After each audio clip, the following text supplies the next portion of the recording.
Determine the magnitude, direction, and line of action of the resultant of any number of coplanar forces. So topic's name is moments. So with the help of moments, we will calculate the resultant of any number of coplanar forces. So मान लो अपने कुल forces जड़ियां हैं, they are the forces are P1, P2, P3 be any number of forces making angles alpha 1, alpha 2, alpha 3 respectively with OX. So I have considered two directions OX and OY which are perpendicular directions. You can say the x-axis and y-axis. So x-axis and y-axis. So P1, P2, P3 ਜਿਹੜੀਆਂ forces ਹੈ ਉਹਨਾਂ ਦੀਆਂ directions ਸਾਨੂੰ ਇਸ ਤਰ੍ਹਾਂ ਮੰਨ ਕੇ ਦਿੱਤੀਆਂ ਕਿ ਉਹਦੇ angles ਜਿਹੜੇ हैं alpha 1, alpha 2, alpha 3 and so on respectively ਹੈਗੇ with x-axis with OX. If R is the resultant making an angle theta with OX, then by the theorem of resolved parts. So by the theorem of resolved part which says the sum of the resolved parts along any given direction of the forces. So P1 force the resolved part की होएगा P1 cos alpha 1, P2 force the resolved part की होएगा P2 cos alpha 2, and P3 force the resolved part की होएगा P3 cos alpha 3 and so on. And these resolved parts are only along the x-axis क्योंकि सारे नाल cos alpha लिखता हैगा. और इन्हां दा sum of जेड़ा resolved parts है वो किस दे बराबर हुंदा है? The resultant the equal होंगे resolved part of the resultant the r cos theta. And similarly फिर जे OY direction दे along ऐसे calculate करना होगा तो r sin theta is P1 sin alpha 1, P2 sin alpha 2, P3 sin alpha 3 and so on is equals to y. And जब इसकी squaring adding करेंगे we will get the magnitude of the resultant which gives the magnitude of the result. For finding its line of action, let us assume that it intersects in the point A such that OA is equal to x. ਹੁਣ ਆਪਾਂ ਨੇ A find करना है, R ਦਾ magnitude ਤਾਂ ਅਸੀਂ find ਕਰ ਲੈਂਦੇ ਆ by using the theorem of resolved parts. The sum of resolved parts ਕਰ ਲਓ forces ਦਾ ਔਰ ਉਸਨੂੰ resolved part of the resultant ਦੇ ਬਰਾਬਰ ਰੱਖ ਕੇ ਦੋਵੇਂ directions ਦੇ ਨਾਲ squaring adding ਕਰ ਲਓ. But ਹੁਣ ਇਸ topic ਦੇ ਵਿੱਚ another ਚੀਜ਼ ਜਿਹੜੀ ਹੈ ਸਾਡੇ ਕੋਲ ਇਹ ਹੈ ਕਿ ਇਹ ਜਿਹੜਾ resultant ਹੈ R ਇਹ ਕਿਸ point ਤੇ act ਕਰੇਗਾ. ਆਹ ਵਾਲਾ ਜਿਹੜਾ point A ਹੈ ਇਹਦੀ position ਕੀ ਹੋਏਗੀ इसनू find करना. So A ਦੀ position ਅਸੀਂ x let ਕੀਤੀ ਹੈ. So that means we have to find the value of x. So इस x ਦੀ value ਨੂੰ find ਕਰਨ ਦੇ ਲਈ ਅਸੀਂ moments ਦੀ help ਲਵਾਂਗੇ.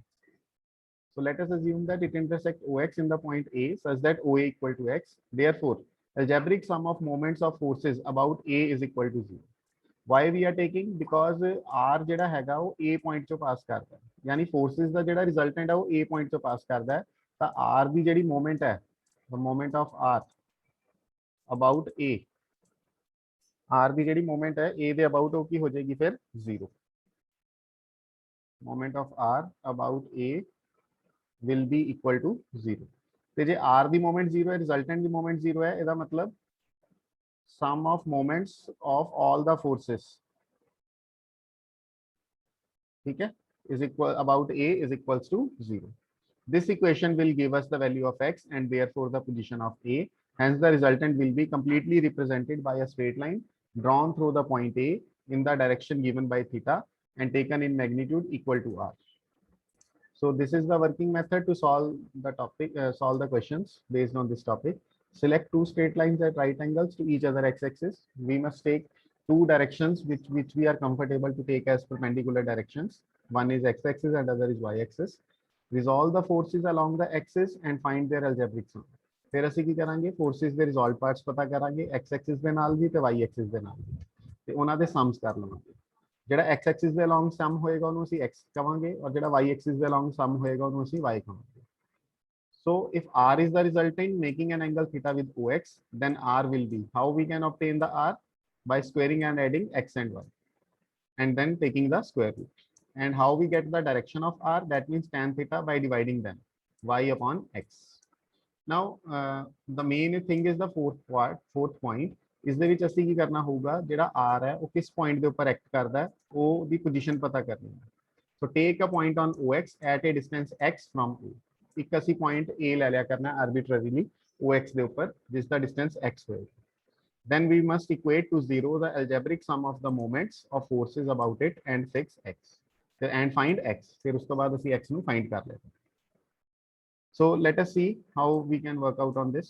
Taking the first example, I have two parallel forces of 10 newtons each act at the point 2, 0 and minus 2, 0 of the xy plane in the positive direction of y-axis.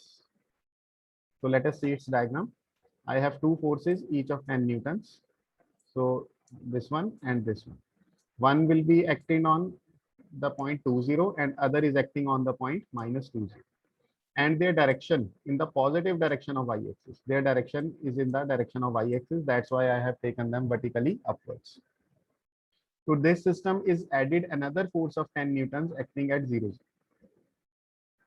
So इस system ਦੇ ਵਿੱਚ ਕਹਿੰਦਾ ਅਸੀਂ ਇੱਕ ਹੋਰ force ਜਿਹੜੀ introduce ਕੀਤੀ ਹੈ that is of 10 newtons 0 point ਦੇ ਉੱਪਰ, but ਉਸਦੀ direction ਕੀ ਹੈ positive direction of x axis, and this is the force which I have introduced of 10 newtons. Find the resultant of these forces. So I have three forces now, this 10 newtons, this 10 newtons and this 10 newtons. So in ਤਿੰਨ forces ਦਾ ਅਸੀਂ ਜਿਹੜਾ resultant ਹੈ ਉਹ find ਕਰਨਾ. Now, if the last force were acting at the point 70 instead of 00, what would be the resultant? Now, this is the second part of the question. We will discuss it later on. इस ਦੇ ਵਿੱਚ ਇਹ ਕਹਿ ਰਿਹਾ ਕਿ ਜੇ ਇਸ point ਦਾ ਜਿਹੜਾ point of action ਹੈ ਉਸ 00 ਤੋਂ ਹਟਾ ਕੇ 70 ਤੇ ਲੈ ਕੇ ਜਾਂਦਾ ਜਾਵੇ, then ਕੀ position ਹੋਏਗੀ resultant? So we will discuss it later on. First of all, we will discuss the question up to this point. So we have to find the resultant. So I have taken the arbitrary point C on the x-axis, and let us suppose the distance OC is equal to x. This one. So now, firstly, we have to find the magnitude of the resultant. So resolving along x-axis as mentioned in the article. So firstly, for this force 10 newtons, what will be its resolved part along x-axis? Its angle is 0. That's why 10 cos 0. Because it is acting on the same direction on acting in the direction of x-axis, so its angle is 0, so that's why 10 cos 0. For this force the angle will be 90, so 10 cos 90. For the third force the angle will also be 90, so 10 cos 90. And the resolved part of the resultant is r cos theta. So according to the theorem of resolved part, r cos theta will be equal to algebraic sum of all these three resolved parts. So we will get r cos theta equal to 10. Similarly, resolved part along y-axis, we must have r sin theta. Just we have to replace the cos with sin in all these terms. 10 sin 0, 10 sin 90, 10 sin 90. So sin 0 is 0, sin 90 is 1, 10 into 1, 10 into 1, 20. So r sin theta is equals to 20. So we will get the magnitude of the resultant by squaring and adding 100 plus 400, that is 500. So r is 10 root 5 newtons. So magnitude of the resultant is has been found out. So now dividing the 2 by 1 to find the direction, we will get tan theta equal to 2. And because r cos theta and r sin theta both are positive, 10, 20. So obviously the theta will lie in the first quadrant. So simply we have tan theta equal to 2 or theta equal to tan inverse 2, where theta lies in the first quadrant. So now the last thing which we have to find the position of C. So the working method which I have discussed in this point, ਕੀ ਕਰਨਾ ਹੈਗਾ, ਜਿਸ point ਦੇ ਉੱਪਰ act ਕਰਦਾ ਉਸੇ point ਦੇ about moments ਲੈਣੇ ਹਨ. Force is about it, ਲਿਖਿਆ ਨਾ, ਜਿਸ ਪੁਆਇੰਟ ਦੇ ਉੱਪਰ equate to 0 the algebraic sum of moments of the force is about it. ਜਿਹੜੇ ਪੁਆਇੰਟ ਦੇ ਉੱਪਰ ਰਿਜ਼ਲਟੈਂਟ ਨੂੰ ਸਪੋਜ਼ ਕੀਤਾ ਉਹਦੇ ਅਬਾਊਟ ਹੀ ਮੋਮੈਂਟਸ ਅਸੀਂ ਕੰਸੀਡਰ ਕਰਨੇ. ਸੋ ਮੋਮੈਂਟਸ ਅਸੀਂ C ਪੁਆਇੰਟ ਦੇ ਅਬਾਊਟ ਕੰਸੀਡਰ ਕਰਾਂਗੇ. ਸੋ R ਦੀ ਮੋਮੈਂਟ ਆਬਵੀਅਸਲੀ 0 ਹੀ ਹੋਏਗੀ. ਸੋ ਇਸ ਕਰਕੇ R ਦੇ ਲਈ ਇਕੁਅਲ ਟੂ 0. ਤਾਂ ਬਾਕੀ ਜਿਹੜੀਆਂ ਤਿੰਨ ਫੋਰਸਿਸ ਹੈ ਉਹਨਾਂ ਦੀਆਂ ਮੋਮੈਂਟਸ ਅਸੀਂ ਫਾਈਂਡ ਕਰਾਂਗੇ. ਐਂਡ ਸਿਮਿਲਰਲੀ ਜਿਹੜਾ 10 ਹੈ ਇਹ ਵੀ ਇਸ ਦੇ ਵਿੱਚੋਂ C ਪੁਆਇੰਟ ਦੇ ਵਿੱਚੋਂ ਪਾਸ ਕਰ ਰਿਹਾ, ਇਹਦੀ ਮੋਮੈਂਟ ਵੀ 0 ਹੋਏਗੀ. ਤਾਂ ਸਿਰਫ ਆਹੀ ਦੋ ਰਹਿ ਗਈਆਂ 10 ਨਿਊਟਨਸ ਜਿਹੜੀਆਂ ਵਰਟੀਕਲੀ ਅਪਵਰਡਸ ਹੈ, ਇਹਨਾਂ ਦੇ ਲਈ ਆਪਾਂ ਨੂੰ ਜਿਹੜਾ ਹੈ ਫਾਈਂਡ ਕਰਨਾ ਪਏਗਾ. ਸੋ ਕੀ ਕਰਨਾ ਹੁੰਦਾ ਹੈ ਮੋਮੈਂਟ ਦੇ ਲਈ, force into perpendicular distance from C point. So C ਤੋਂ ਪਰਪੈਂਡੀਕੂਲਰ ਡਿਸਟੈਂਸ ਜਿਹੜਾ ਹੈ ਉਹ ਆਹੀ ਵਾਲਾ ਡਿਸਟੈਂਸ ਹੋ ਗਿਆ, ਦਿਸ ਇਜ਼ AC. ਐਂਡ ਇਸ 10 ਨਿਊਟਨਸ ਦੇ ਲਈ ਜਿਹੜਾ ਡਿਸਟੈਂਸ ਹੈਗਾ ਉਹ ਆਪਣੇ ਕੋਲ ਕਿੰਨਾ ਹੋ ਗਿਆ, CB. So from O to A I already have 2, and from O to C I have X. So what is the distance between A and C? It will be X minus 2. And similarly, what will be the distance between C and B? This is X and this is also 2. So it will be X plus 2. So another thing which we have to consider while taking the moments, whether this force is tending to move the point C anti-clockwise or clockwise. How does this point reacts when this force applies? So this is the perpendicular, and whenever we apply this force on point C, so nearest distance through this direction, this is clockwise, so we will take negative sign.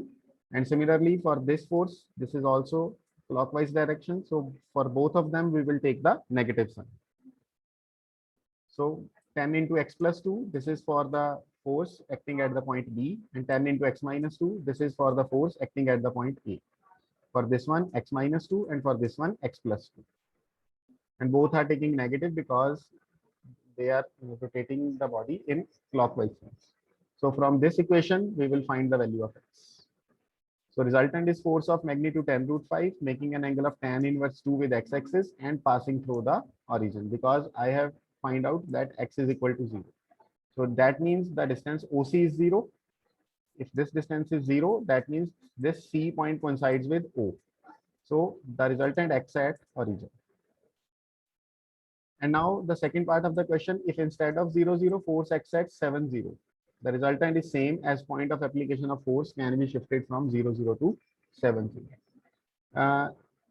ਜਿਹੜੀ force ਆਪਣੇ ਕੋਲ ਇਹ ਵਾਲੀ ਸੀ ਇਸ ਦੇ ਲਈ ਇਸ ਦਾ point of application 0 0 ਦੀ ਬਜਾਏ ਇੱਥੇ ਸ਼ਿਫਟ ਕਰ ਦਿੱਤਾ 7 0 ਤੇ ਬਟ ਅਗੇਨ ਇਸ ਦਾ ਜਿਹੜਾ ਮੋਮੈਂਟ ਹੈ ਕਿਉਂਕਿ C ਪੁਆਇੰਟ ਦੇ ਅਬਾਊਟ ਜਦੋਂ ਇਸ ਦਾ ਮੋਮੈਂਟ ਅਸੀਂ ਕੈਲਕੂਲੇਟ ਕਰਾਂਗੇ ਅਗੇਨ ਇਹ ਉਸੇ ਲਾਈਨ ਆਫ ਐਕਸ਼ਨ ਚ ਪਾਸ ਕਰਦਾ ਹੈ ਇਹ ਵਾਲੀ ਵੈਲਿਊ ਤਾਂ ਆਪਣੇ ਕੋਲ 0 ਹੀ ਆਣੀ ਹੈ ਇਹ ਵਾਲੀ ਸੋ ਸੇਮ ਆਹੀ ਦੋ ਇਕੁਏਸ਼ਨਸ ਬਣਨਗੀਆਂ ਇਹਨਾਂ ਦੇ ਪੁਆਇੰਟ ਆਫ ਐਪਲੀਕੇਸ਼ਨਸ ਵੀ ਚੇਂਜ ਹੋਏ ਸੋ 0 ਹੀ ਵੈਲਿਊ ਆਏਗੀ ਰਿਜ਼ਲਟੈਂਟ ਜਿਹੜਾ ਹੈਗਾ ਉਹ ਆਪਣੇ ਕੋਲ ਉਸੇ ਪੁਆਇੰਟ ਦੇ ਉੱਪਰ ਐਕਟ ਕਰੇਗਾ So this is all about this question. And सारा कुछ सेम होएगा इत्थे भी क्योंकि जस्ट 7 0 तो शिफ्ट होने नाल कोई फर्क नहीं पिया ये भी 10 cos 0 ही वैल्यू आएगी ये भी 10 sin 0 वही सेम मैग्नीट्यूड आना है वही सेम थीटा आना हैगा और वही ਤੁਹਾਡੇ ਕੋਲ x ਦੀ ਵੈल्यू ਆਣੀ ਹੈ so that's why we are saying that finally the resultant is same as point of application of force can be shifted from 0 0 to 7 0. So nothing will change if you resolve the question by taking its point of application to 7 0. You will see that the whole question will be same. You will get the values of the resultant, the value of theta, and the value of x.